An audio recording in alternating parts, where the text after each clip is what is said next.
bakit palagi siya nakadikit sa babaeng anak ng Bongbong. Si Karen po bang sinasabi niyo? I'm just being hospitable. Karen is just my cousin. Sana nga hanggang doon na lang ang tingin mo sa kanya, Aldrin. Sa dinami-rami ng lalaki sa pinanggalingan mo, ang anak ko pa ang magugustuhan mo. Si Aldrin ay isang Monteclaro. Ang namabagay sa kanya ay yung ka-level niya. At ikaw, isa ka lang damo na tinatapak-tapakan.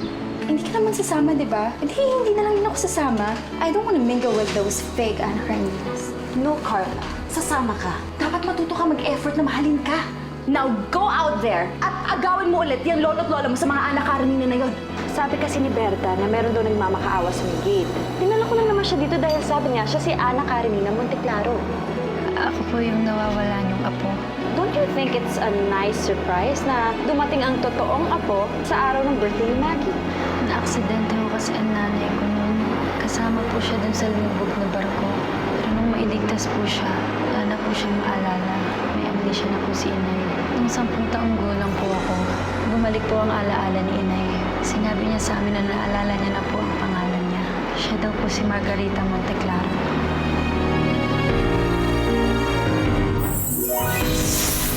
Hindi kaya siya yung tunay na anak Karenina? Imposible.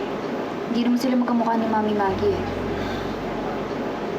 And besides, ang dami na rin nagpakilalang Ana Karenina pero wala naman sa kanila yung totoo. Baka you're talking about yourselves. Lahat naman kayo fake eh. Carla? Kuya, it's the truth. Ay talaga namang lahat sila fake, so ina-assume nila na yung dumating na Ana Karenina fake din. Pero kung totoo mang siya nga yung Ana Karenina, you better get ready. Handaan niyo na yung mga maleta niyo dahil sigurado ako papaalisin na rin kayo sa mansyon. Carla, stop it. Sa tingin mo ba papaalisin sila ni Lolo agad-agad? Kuya, alam mo ang silbi ng mga fakes kung nandiyan na yung totoo.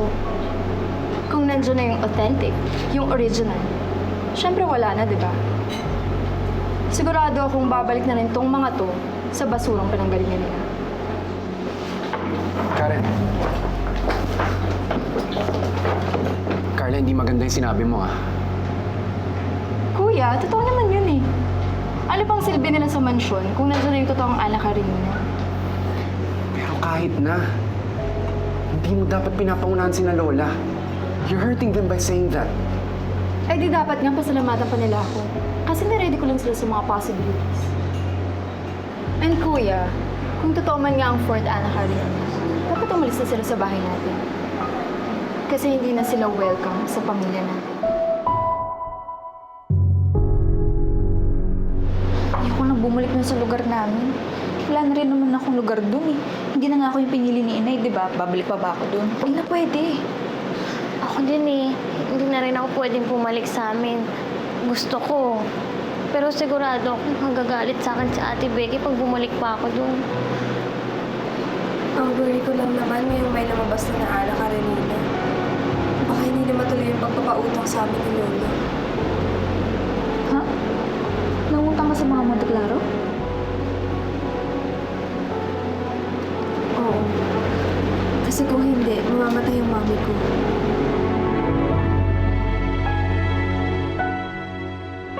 Matapos pong bumalik ang memorya ni Inay, umalis po siya sa amin. Sinabi niya na po na pupunta siya sa Maynila. Pupunta daw po siya sa inyo. Pero bakit niya kayo iniwan? Bakit hindi kayo sinama? May sakit po kasi si Itay nun eh. Sobrang lala po ng sakit niya. Kaya kailangan ko po siyang alagaan. Kaya din po gusto sanang umuwi ni Inay sa inyo. Para makihingi po sana ng pera.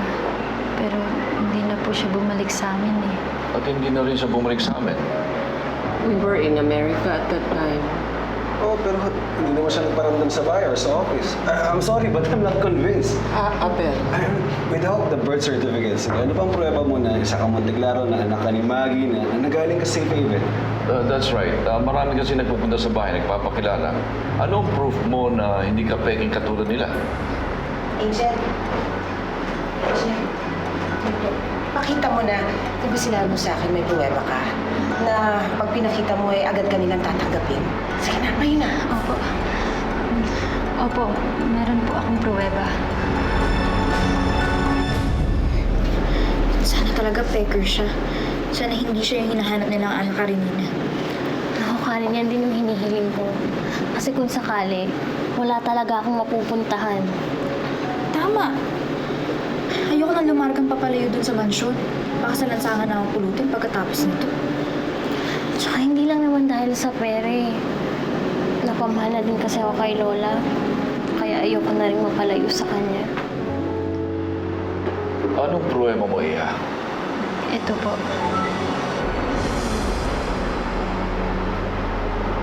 Oh my God. Sir Nan, this is unbelievable. Bakit, Carmela? Ibinigay ko to kay Maggie bago siya nag-debut. Sa akin itong sing-sing na ito dati.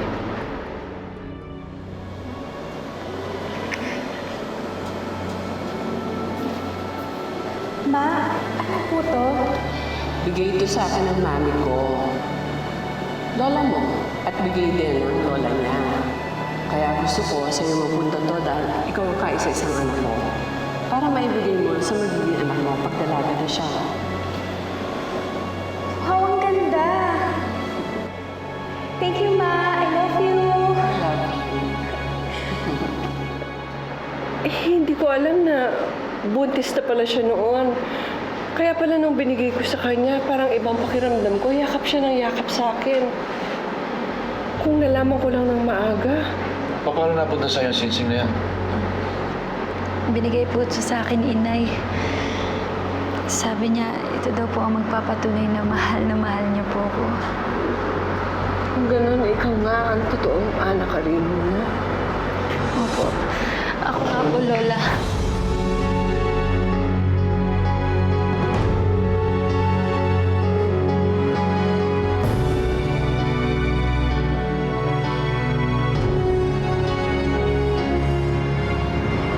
Salamat at natagpuan ka na namin, Ana Karenina.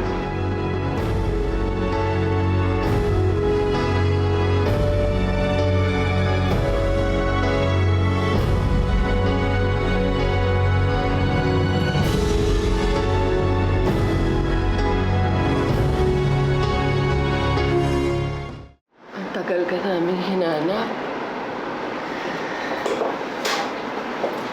Welcome home, Ana Karenina Monteclaro. Ruth, siguro, maniguro muna tayo bago natin siya kilalanin. Kasi ang dami naman prueba pwedeng dayain eh. Well, Uncle, I suggest, pa-DNA test natin si Angel. Total, nasa atin pa naman yung swab samples ni Brent. Sige, Ben. Payag ako. I-DNA test natin si Angel. Lolo, nasan po ba ang nanay ko? Akala namin kasi patay na siya. Pero don't worry. Ipahanap namin siya. Uncle, pinapahanap ko na siya. Kasi nabanggit sa akin ni Daisy noon, may nakita siyang taong grasa. Akala niya si Maggie. Taong grasa? Si Maggie? Well, Uncle, hindi pa naman sigurado yun. Well, Uncle, ano ang gagawin natin doon sa tatlong nasa labas? Ipapahatid ko lang ba sila sa driver sa kanilang bahay?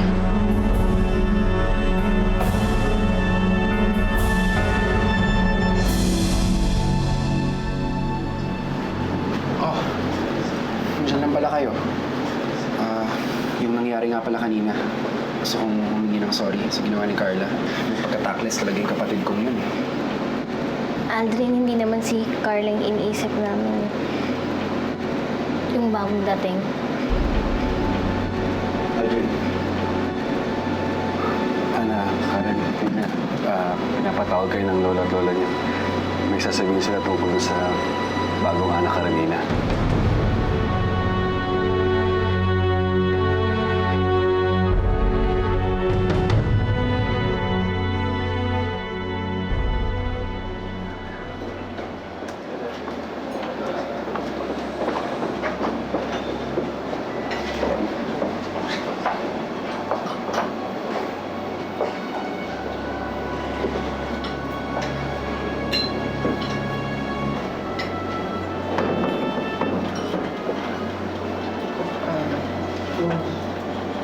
Ana, Karen, Nina.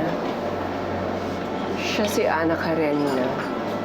Pero Angel ang palayaw niya. Lola, sino po sila? Sila? Sila ang mga peking anak Karenina. Ang mga nagpapanggap na apo ni na Uncle. Ruth, stop it. Mabuti pa kumain na tayo. Na makauwi tayo kagad. Marami na nangyari ngayong gabi.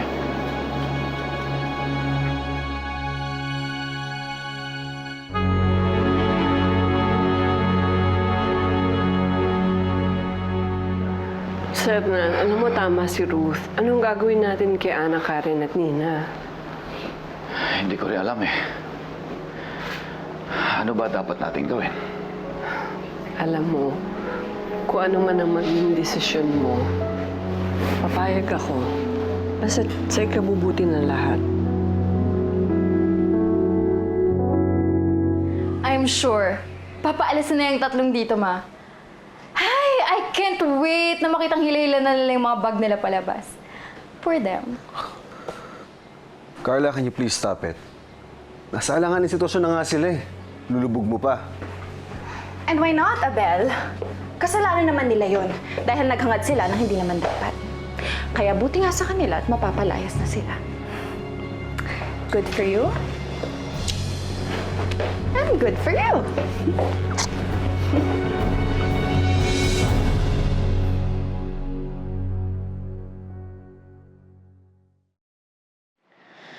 Hindi ko na talaga kaya. Nakakakaba na nakakabaliw na hindi ko talaga alam. Paano na yan? Ano na bang mangyayari sa atin? Ana, Nina, Karen, nakapag-desisyon na kami, Carmela.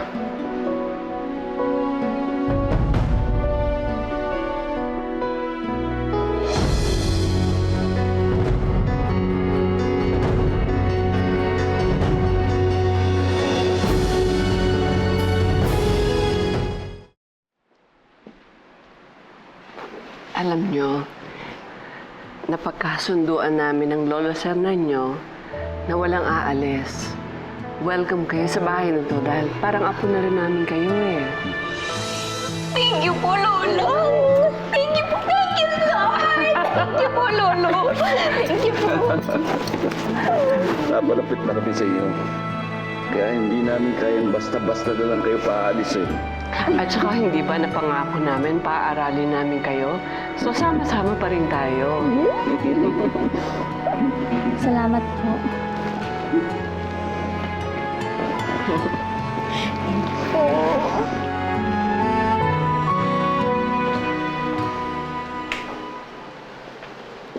Ito ang kwarto mo. Wow! Ang ganda naman, Angel. Ay, Ana Karenina pala. Diyos ko, kwarto pa lang. Oh. Parang kasing laki na ng bahay natin. Grabe. I'm glad you like it. At saka mapapaayos din ako ng kwarto para kay Onay. Ay, ma'am, hindi na po. Dito na lang po ako kasama ng pinsan ko. Kasi ho, pag umuwi na ako, syempre mamimiss ko siya. Kaya, sanggang dikit po muna kami. Lola, maraming salamat po at pinaniwalaan niyo ako ni Lolo. Walang anuman, Ana Karenina.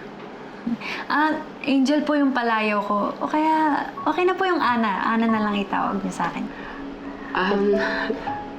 May Ana na kasi dito eh. Alam nga naman dalawa kayong Ana. Kaya, okay na yung Angel. Angel na lang. Ha? Sige po. Sige, magpahinga na kayo. Good night po. Good night po. Thank you lang. Good night.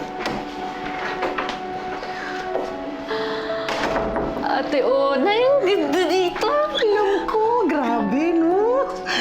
Kwarto ko, tapos alam mo, sobra. Yung tulog natin ngayong gabi. Ay, sobra, Ate Ona, eh.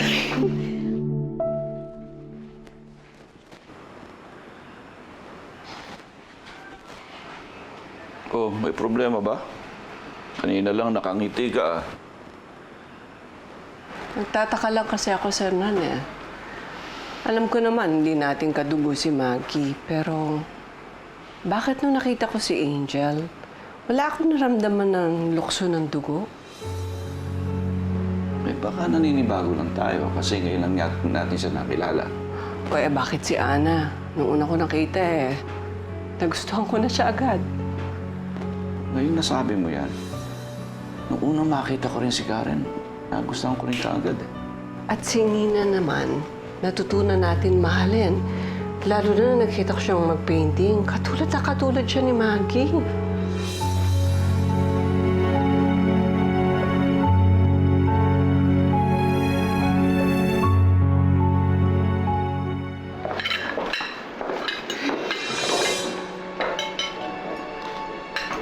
Nandito pa rin kayo?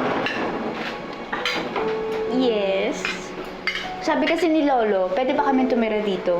Dahil para mga tunay na apo niya na rin kami. Good morning po. Well, I guess may mga decision ng lola mo na hindi na natin dapat question. Pero nawalan na ako ng gana. Let's just grab something to bite.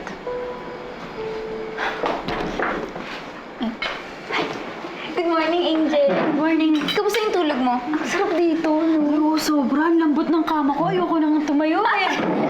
Ano gusto mo kainin? Ako na. Bakit ah? My gosh, Karen! Alam mo, straw na straw ka dyan. Plastic na. Sip-sip pa. Mom, let's go.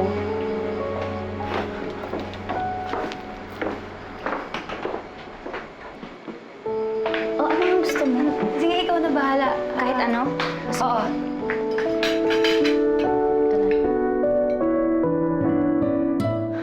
Uncle Sernan, why did you let them stay?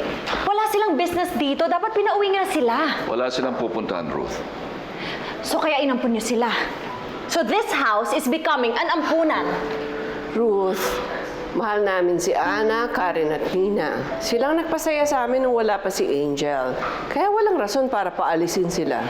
And besides, kahit nung pa, gusto ko ng malaking pamilya. Kaya kung marami kaming apo ni Carmela, mas masaya kami. Pero Uncle, si Angel ang totoo ninyong apo. Baka naman magtampo siya kapag may kaagaw siya sa atensyon niyo. No, of course not. Hindi namin papabayaan si Angel dahil siya ang apo namin. Nagkataon lang na mayroon pa kaming 3 apo. At lahat sila mahal namin. Lola! Ano sila? Wow! Ang gaganda ng mga apo ko! Oh, aalis na po kami. Gora na po kami sa school. Ingat kayo, ah. Nina, Ingat. hatid na natin sila. Ah. Tulad sila.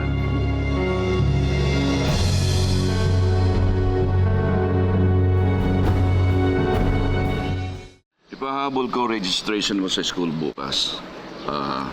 Baka bukas makapasok ka na rin. Ay, maraming salamat po, Lolo.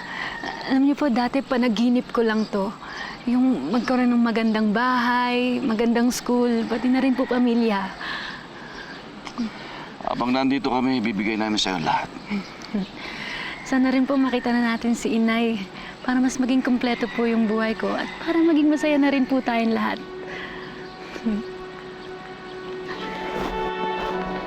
Uncle! Oh, Abel. Uncle!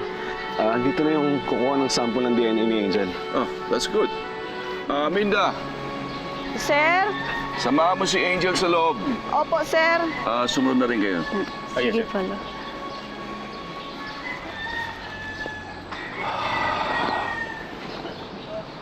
Abel, mabait si Angel.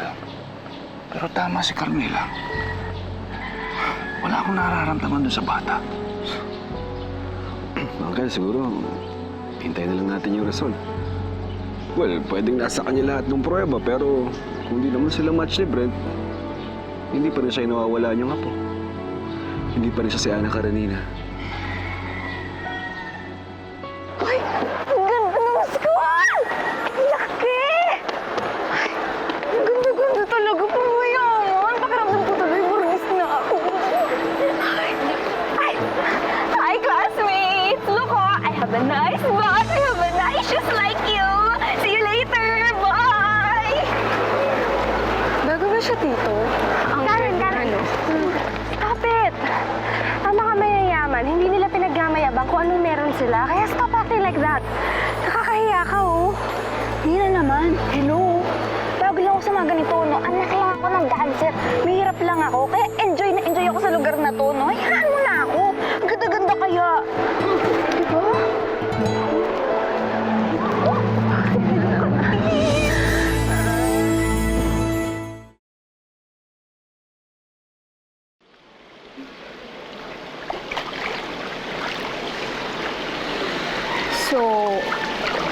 Anong tingin mo dun sa tatlong fake na Ana Karenina? Bakit mo natanong? Kasi ayoko sa kanila. And since magpinsan tayong dalawa, syempre dapat tayong dalawa yung magkakampo, di ba? Anong ibig mong sabihin?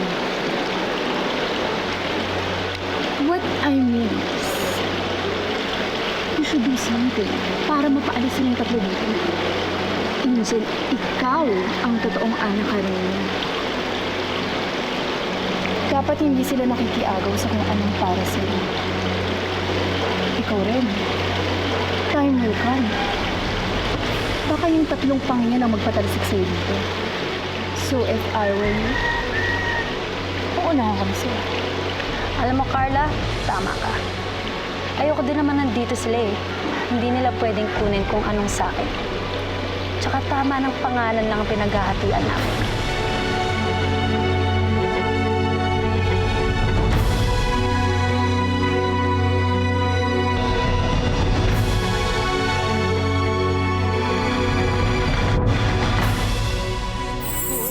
Bakit nandito pa po si Ana, Karen at Nina? Bakit hindi niyo pa po sila pinapaalis? Bakit, Angel? Ayaw mo ba sila dito? Kahati ko sila sa pagmamahal niyo, eh baka ako naman yung maubusan. Kamusta naman si Maggie? Mahal na mahal niya po ako. Ha? Ikaw pa pong kaya ka nun? Minsan nga ako kinukulong pa yan. Mabait si Maggie. Hindi niya kaya manakit ng tao. Mukhang may tinatago sa atin si Angel. Carmela, madami ka hinala. Tatapatin kita. Ako din. Pero bukas malalaman na natin resulta ng DNA test. Doon, mapapatunayan natin kung totoo nagsasabi si Angel. Hi, classmates! I'm Ana Karenina Monteclaro. So, kung Monteclaro ka, ibig sabihin, pinsan mo si Carla? No way! Never akong magkakaroon ng pinsan na anak ng malanding popo!